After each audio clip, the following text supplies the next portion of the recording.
There we go. One thing at a time.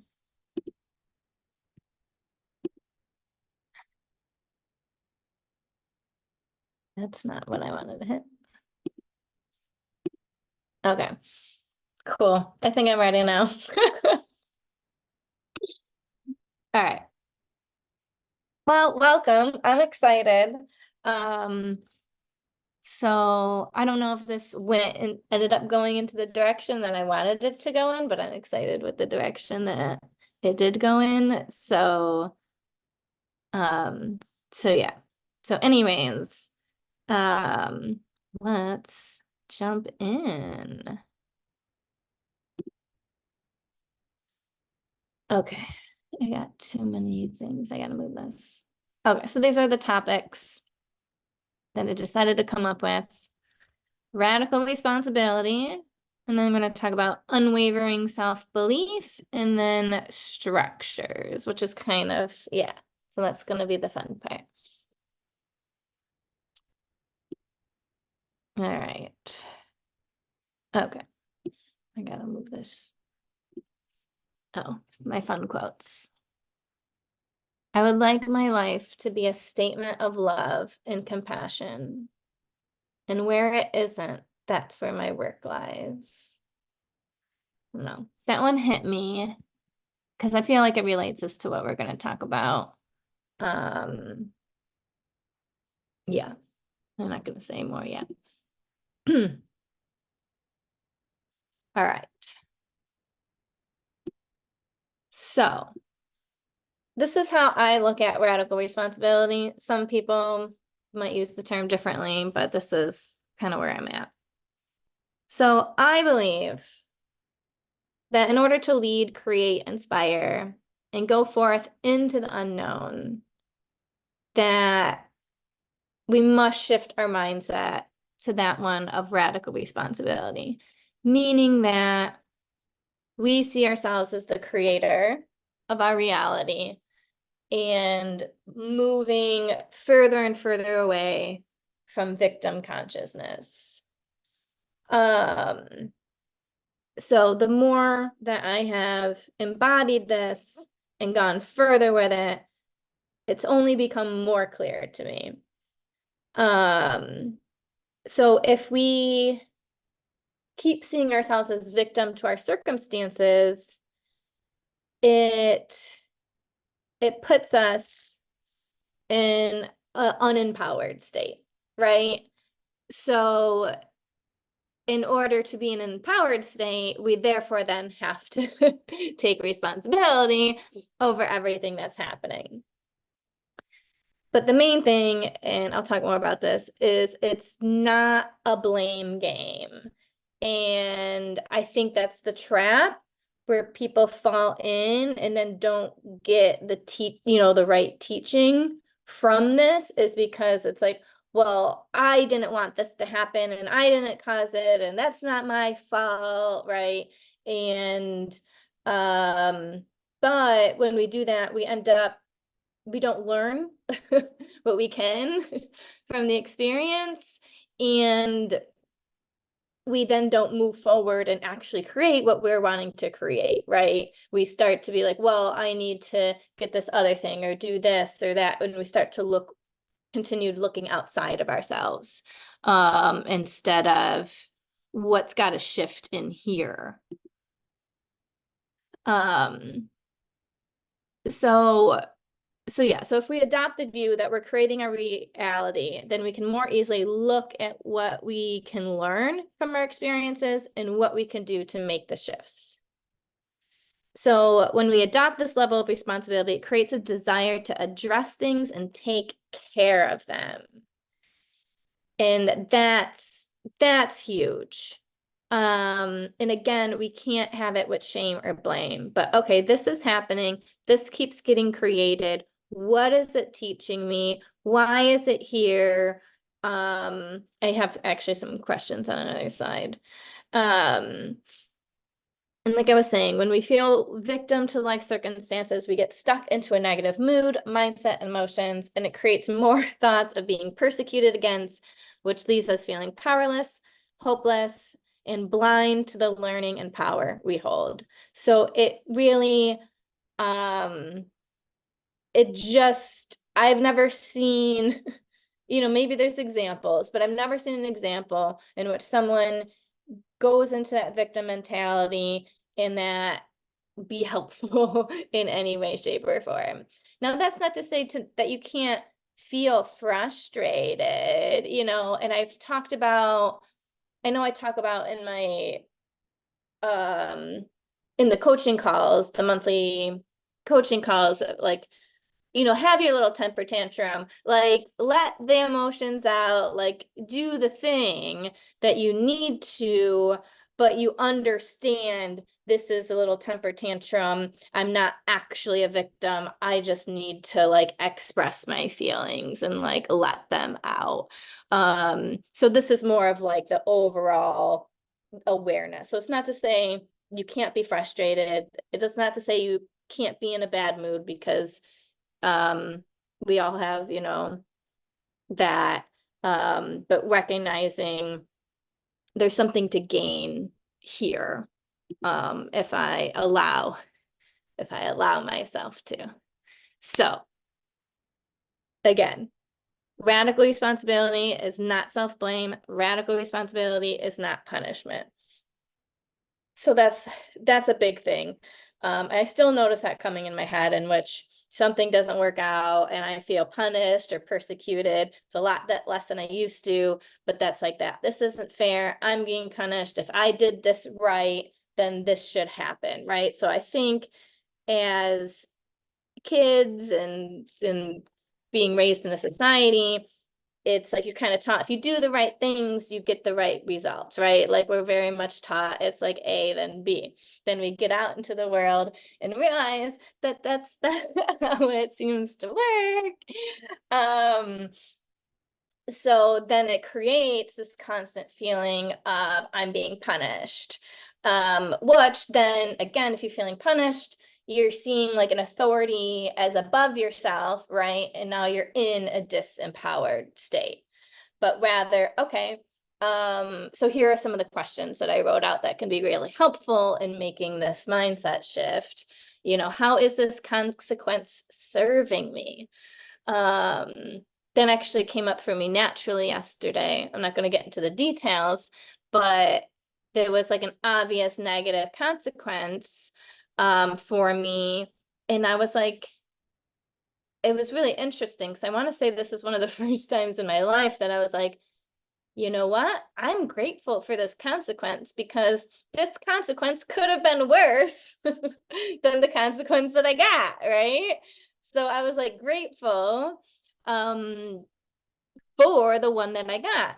And then I was also grateful for the consequence, because then it made me kind of look at what happened. Whereas if I had zero consequence, right, then I would just be moving forward and ignoring the issue, because the consequence helped make me realize there's an issue here, right? There's something to look at, Stace, and again, not in a blamey way, not in a punishing way, but there's something valuable here.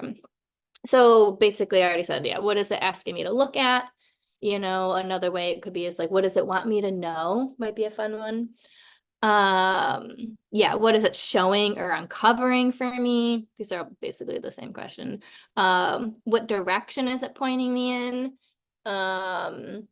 And here's a fun one. Why would my higher self create this obstacle for me, right? And we don't necessarily always have to have like the exact right story. So that's the other thing too, is people get fixated on like, well, I need to know exactly why my higher self created this obstacle for me. So it's not a right or wrong. This is really just to like shift our vibration into a responsible way, right? And that's kind of the goal. So even if you don't quote get right or know exactly what the obstacle is for or what direction it's quote supposed to put you in, really it's just getting you out of the victim mentality, and it's helping to propel you to move forward so that you're not in a shame spiral on your couch, covered up in blankets, hiding from the world, right? Like it helps to keep you moving and not escaping. So that's kind of like the point I just want to highlight, because the mind might start to take you into, I need to know exactly, or why did this, right? And so we don't want to go there. Okay. So then I want to talk about thoughts. So obviously you guys probably know this quote. Yeah, the happiness of your life depends on the quality of your thoughts. And I'm one to poo-poo CBT. I'm not a big fan of cognitive behavioral therapy. I complain about it, but I can't, it's still very important, and we still can't discount it. And mostly the therapy that I used to do had components of CBT in it. It was actually foundational. My complaints were always like, that's not enough, right? It's not enough just to change your thoughts. However, that doesn't mean to throw the baby out with the bathwater. It's still important to change your thoughts, right? um, so yeah, so I decided to call this unwavering self-belief. So I just wrote some, oh, Sue's here. So I just wrote a few like powerful statements, you guys can play with it just to kind of get things going. I can do hard things. I can show up for myself. I can show up again and again. I like that one because I know for me, I get in this like, well, I already showed up. Why do I have to do it again? Right? And then go into like feeling like, well, I must have done something wrong. Or right, I go into that like negative blame, punishment, whatever. So that's why I added that one in as well. I don't need to be perfect, or it doesn't need to be perfect, whatever it is that you're doing. I'm not here to control the outcomes, right? That sense of controlling of the outcomes, how we want it to go, that's tied up with the perfectionism, and that really gums up our process.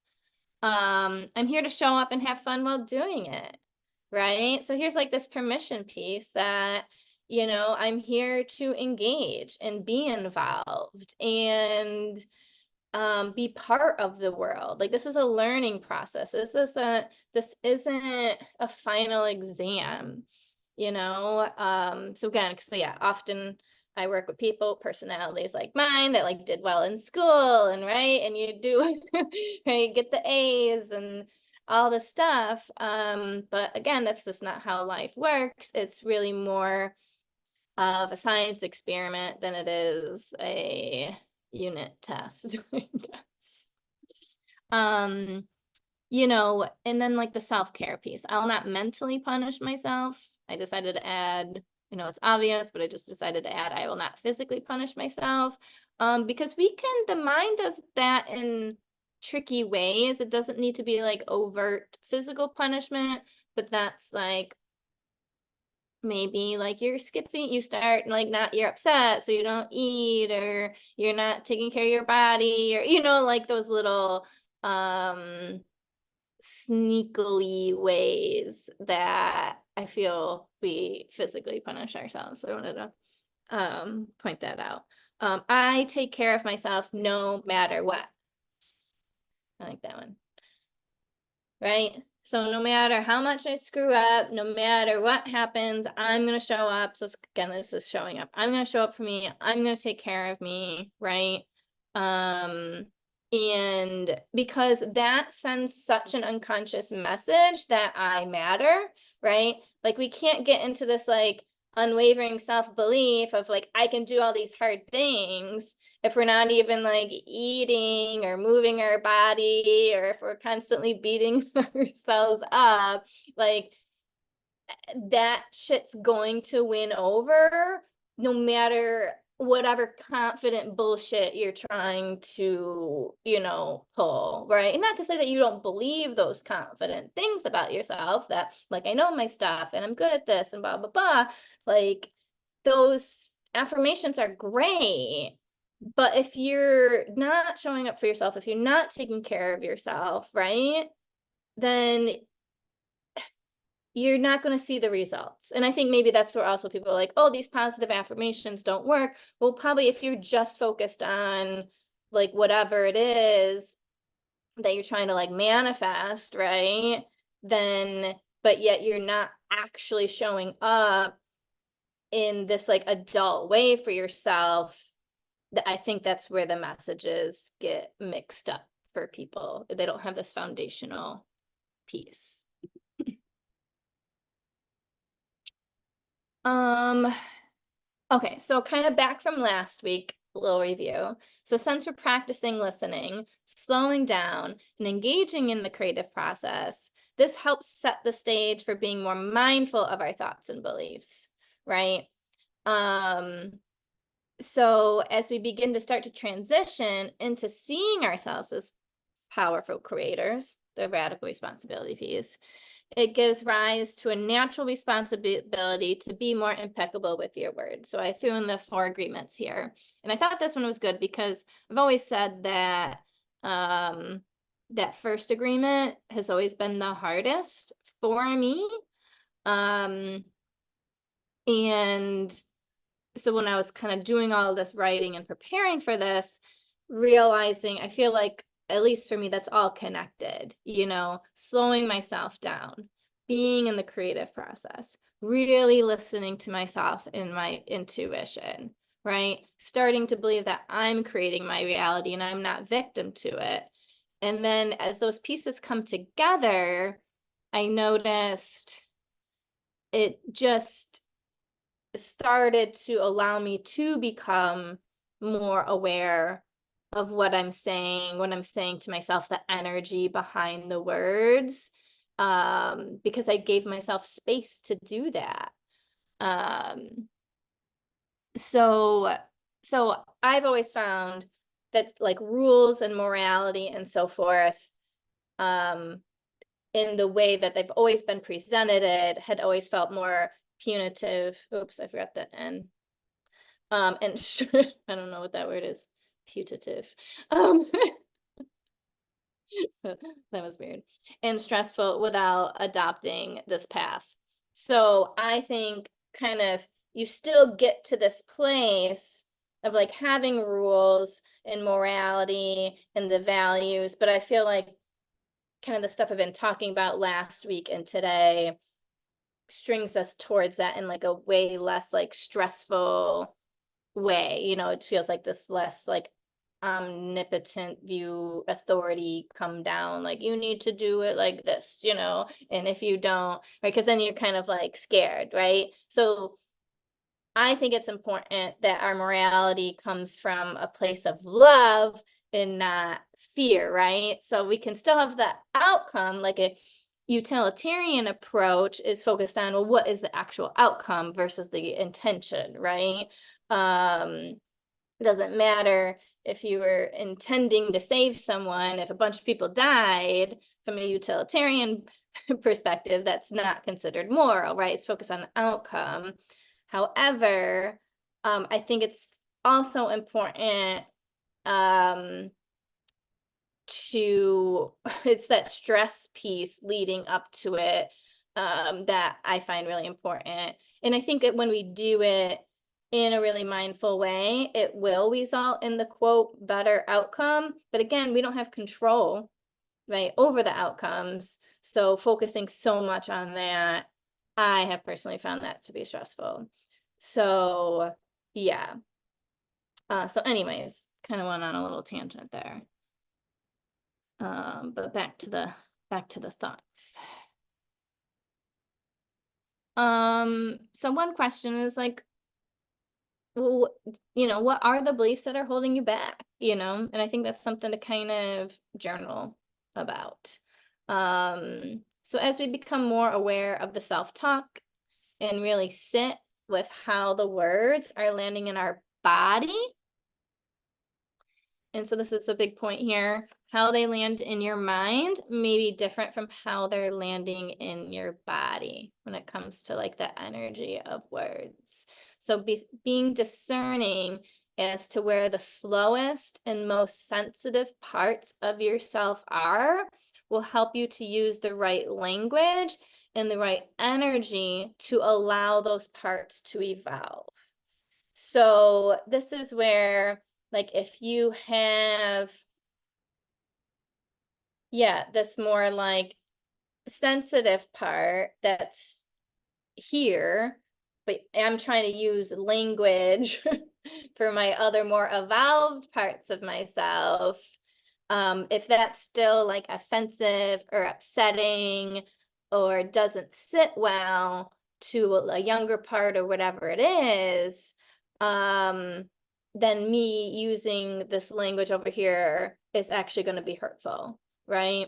So it's like, if we try to bulldoze over these parts, then we'll leave them behind, and that eventually like wreaks havoc on our system, right? Because then they'll throw the temper tantrum, right?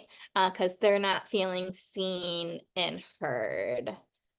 So kind of like last week when we're listening and we're discerning with all the parts, and when we allow that, and then we also then need to be honest. And we might not like that this word or phrase or energy upsets us, right? Like I say things all the time, like, I wish that didn't bother me. Well, the fact is it does bother me. So I'm going to take responsibility for the fact that it bothers me. And then I'm going to use a different word and do that until it's more healed. And it's not forever, right? Because there's obviously some sort of hurt or something happening there, right? There's a reason that there's friction there, and then I can adjust for it. And eventually, yeah, I'm sure then it's not going to matter as much at some point in the future, and I can go back to what I prefer. But we have to be mindful to not skip over those steps. I think we always are gonna skip over those steps. So it's just recognizing, oh, I skipped over this one here, and I'm gonna allow myself to come back and not see that as I'm going backwards or there's something wrong, or right again. But rather, oh, maybe that thing didn't work out because now I recognize there is this part that's feeling this way, and now I get to attend to it, right? And help it to move forward so that I'm integrated and moving all parts forward together. So yeah.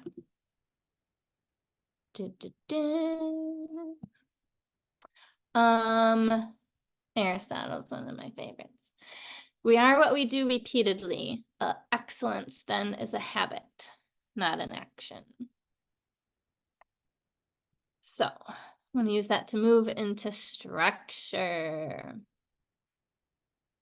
So now that we've shifted much of our mindset and energy, developing structures now feels more freeing and more supportive, and coming from a place of love instead of a place of limitation. So I am an Aquarius. I am built to destroy structures. I hate them. I find them limiting. I don't like them at all.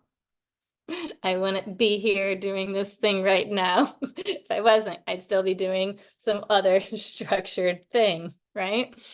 So, but I've found I need structure. So it's been a fun journey. So when we build structures based in love, we're infusing our rules with a sense of integrity, responsibility, and a deep care, both for ourselves and the people that we're serving. So it's really about the energy of the structure that we're building. The structure sets the foundation for our freedom. And again, it's not meant to be punitive, right? It's not meant to be limiting. It's actually is the launch pad, right? the plane can't take off if there's no padding for it to fly off from, right? And it needs places to land and gas up and, do its thing, get its maintenance. So we need to have the foundation set so that we can thrive. From an attachment perspective, right? This is, the child feeling safe, venturing away from mom and dad, knowing that mom and dad are there for when I need them, right? That's secure attachment. So really that's kind of what we want to create for ourselves, whatever it is that we're building. So with like business, that's a lot of having your legal documents, it's your employee handbook, it's your client agreement, it's your, right? That we set these up in a way that are meant to support us and support the people that we're serving. And that's why we're doing it. It's not, of course I would be like, oh, this is bullshit. This is stupid. It's because, people don't, people should just trust me, or why can't we just trust each other? Right. Like you'll go into this like fantasy, way of the world. But I realized that was just me evading responsibility, right? It was like a tricky, tricky way to do that. And yeah, and kind of like when I did that video about the group rules, for the space or whatever, right? That was, because of this idea, right? Things can be said. They create a sense of safety, create understanding for each other, and that comes from a place of love. So we begin to develop a new relationship with structures in that they're supportive of us. And if you're not like me, you might be like, Stacey, I don't have a bad relationship with structures. I don't know why you're talking about this, but I'm guessing the people that find themselves watching this probably struggle with structures, or else they wouldn't have been attracted to my work to begin with. Okay. So again, with doing everything up until now, we know that as we evolve and continue to discern, it means that things are constantly changing. So this is the other issue I had with structure. Well, everything's always changing. Like, why build something? So it's okay to alter our structures and sorry, I'm laughing at my typos, and necessary to alter our structures as we go. So I used to do this thing too, where I'm like, all right, I'm gonna buy a house and I'm never gonna buy a house ever again. Okay. That's silly. But I honestly literally put that kind of pressure on myself. Like it's insane. It's insane recognizing how much that actually meant to me. Like I just wanted to do it once. I didn't want to do things over and over again. And I just wanted the structure and I wanted it to be happy forever, blah, blah, blah, blah, blah. And it's taken a long time to learn that, like, again, life doesn't work that way. Things pop up, and wanting your structures to be forever creates more resistance than anything. And then it gums up and now you're not in flow anymore.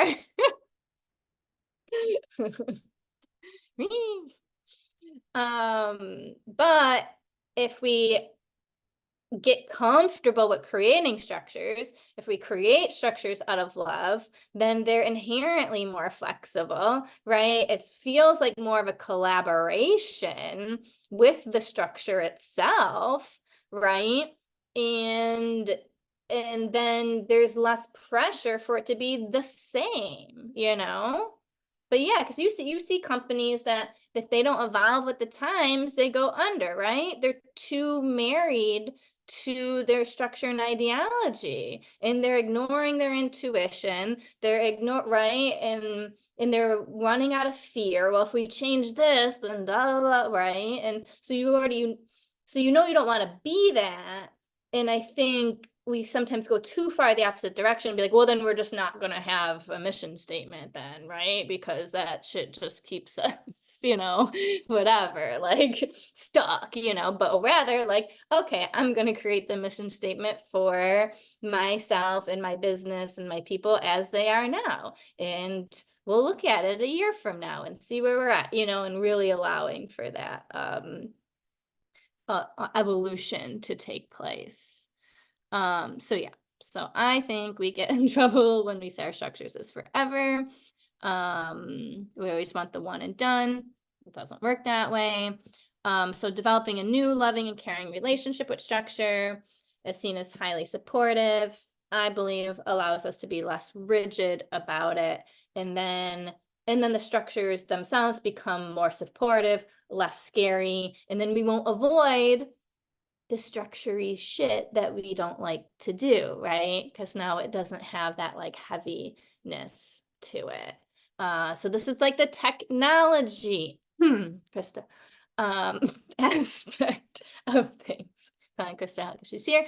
But again, that's another huge thing that a lot of my clients like, oh, I don't want to do, so it's a lot of it's technology, paperwork, legal stuff, like all that, rules, whatever, all that Can I stuff. say something? Yeah. Well, I have a million things, but one thing, Sorry. this is just, it's everything. But the one thing right now, it's coming up. I feel like at the beginning, there was a big fear in creating the structure, just like a fear of being wrong. Yes. So many of the structures that I had looked at, I felt like weren't what I wanted. And so the idea of making my own, like, what if mine then just became like one of the other ones that I had thrown away? And Right. but seeing it as more fluid, like you were talking about, like this is just, we're doing this now, this is us working for now, and then being able to evolve it. That was the issue with all the other structures, is they were set and you couldn't modify them. Yes, exactly. Yeah, that's awesome.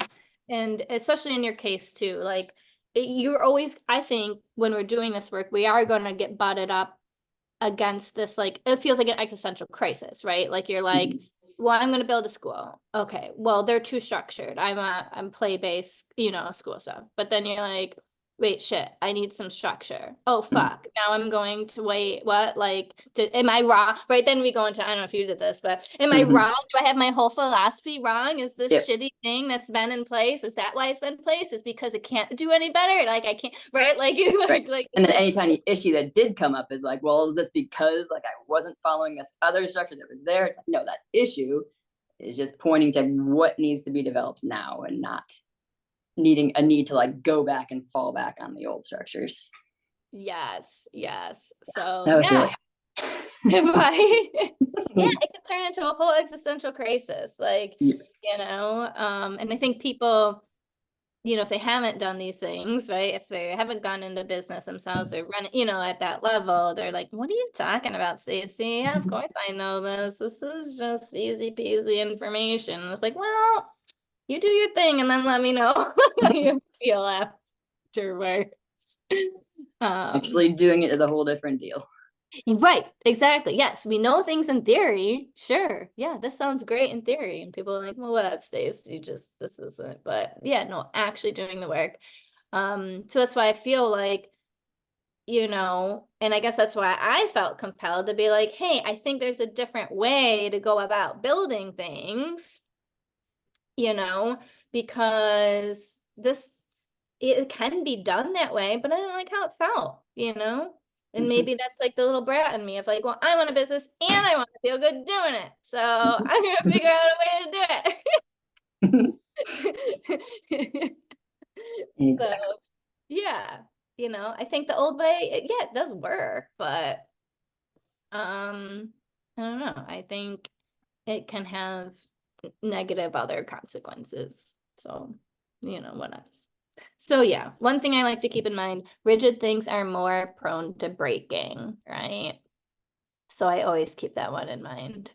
I think about buildings and how, you know, the technology has evolved and they make them sway with earthquakes and this and that, right? So even like a hard material structure, we've recognized the need for flexibility and movement.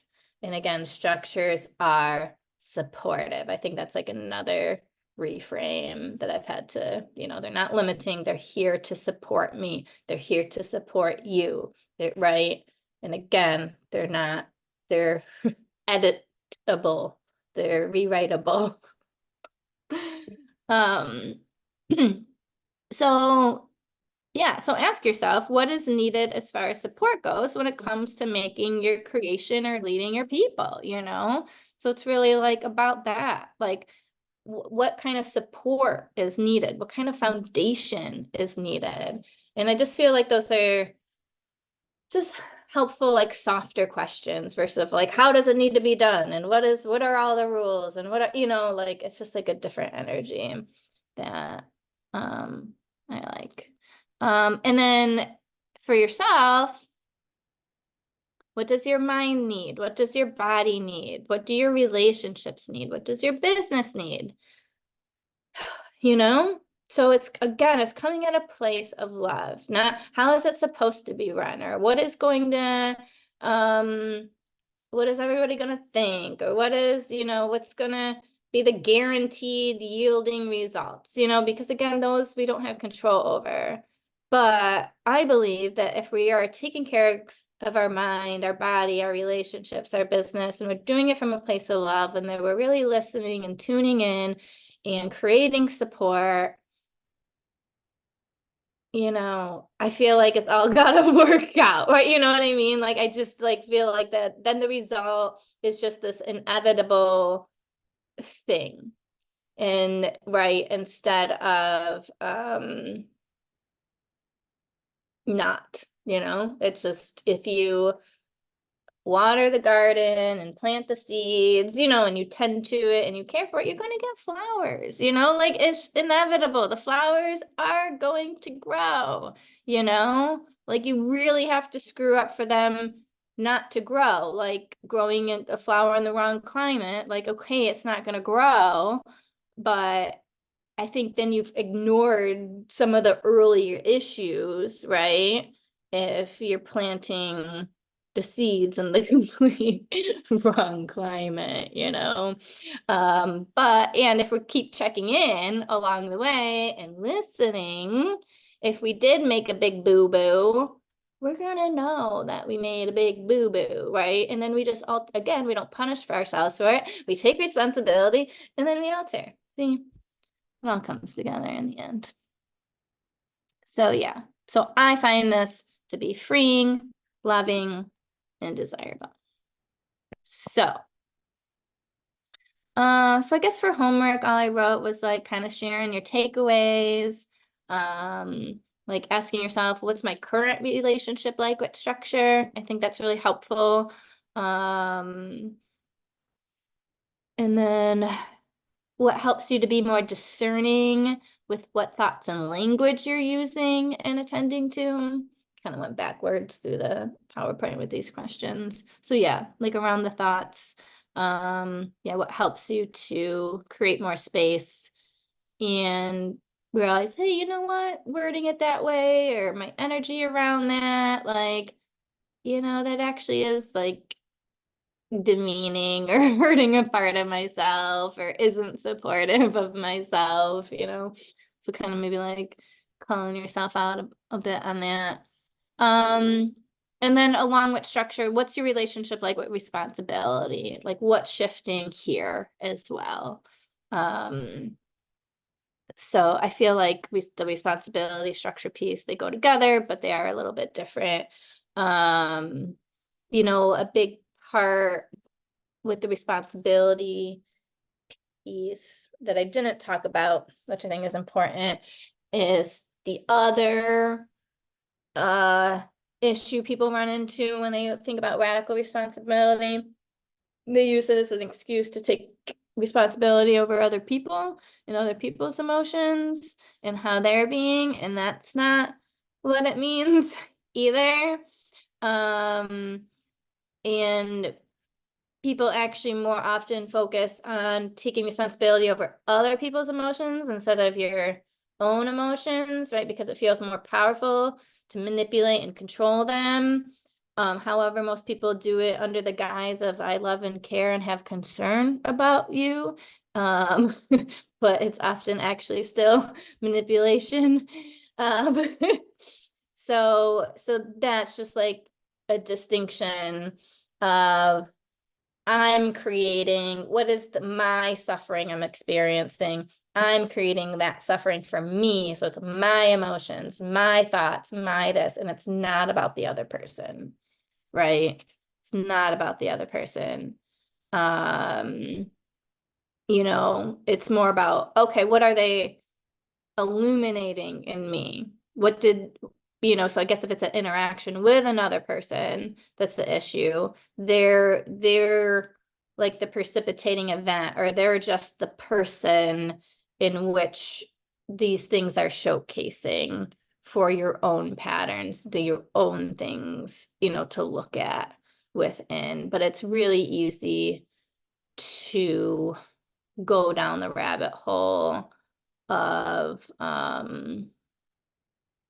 it being about the other person and taking responsibility for their actions, which means then you just will become manipulative. If you start taking responsibility for other people's emotions, you start manipulating them, because then you're basically also saying that they're not free to have their own reactions. You can still set a boundary, like I'm going to walk away, I don't deserve to be talked to like that. I'm not saying to like take abuse or anything, but that doesn't mean to not speak your truth just so that they don't get upset. So that's like a way that we take responsibility over other people's emotions. So I don't want to upset this person, so I'm going to hold back on my truth and not share how I feel to avoid whatever fallout might happen. So that's like an example. And I know that's a little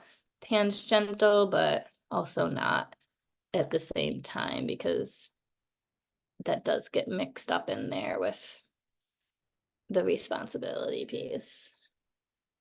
So, but that is probably a whole other presentation. I could talk about that for hours.